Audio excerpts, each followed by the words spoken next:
Today we will be talking about how to dictate the state of play in badminton. First, what is dictating the state of play?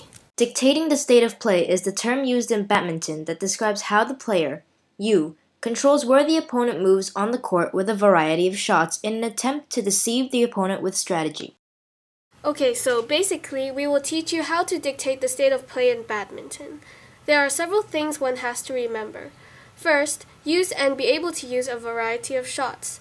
Be able to hit the shuttle in the right direction, far away, or in the opposite direction of where the opponent is or is traveling.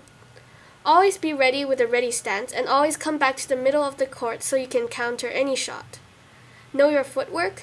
And finally, in order to do this effectively, one must know how to dictate the various shots and hold a badminton racket properly. I will be talking about the first point, being able to use a variety of shots. By using various kinds of shots like the drop shot, smash, clear, netball, long serve, and short serve, it is easy to control your opponent. With a drop shot, you can send the opponent running to the net. Then you can hit a clear or forehand to send the shuttle up high and to the back of the court to make your opponent suddenly run. To end the game quickly and when the opponent hits the shuttle at a medium height, you can end it with a smash. Sometimes it is also good to deceive the opponent by only hitting shots close to the net, then suddenly hitting a clear. I will be talking about the third point, which is to always be ready with a ready stance and to always go back to the middle. This is to counter the opponent when he or she is trying to dictate the state of play. For example, if your opponent tries to do an overhead clear, you have to go backwards.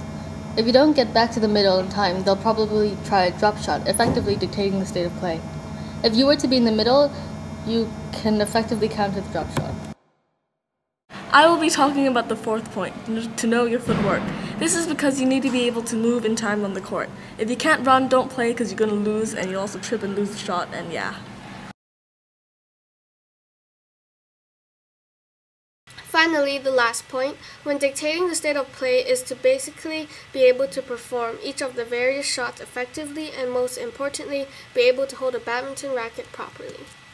So basically, to dictate the state of play, a player must effectively use a variety of shots in succession, be able to hit the shuttle in the most suitable direction, far away or opposite from where the opponent is or is traveling. The player must also always be in the ready position and move back into the middle of the court in order to counter any shot. To do this, the player must also have knowledge of how to move around on court with footwork. Finally, to ensure success whilst attempting to dictate the state of play, one must control their various shots and most importantly, hold the racket properly.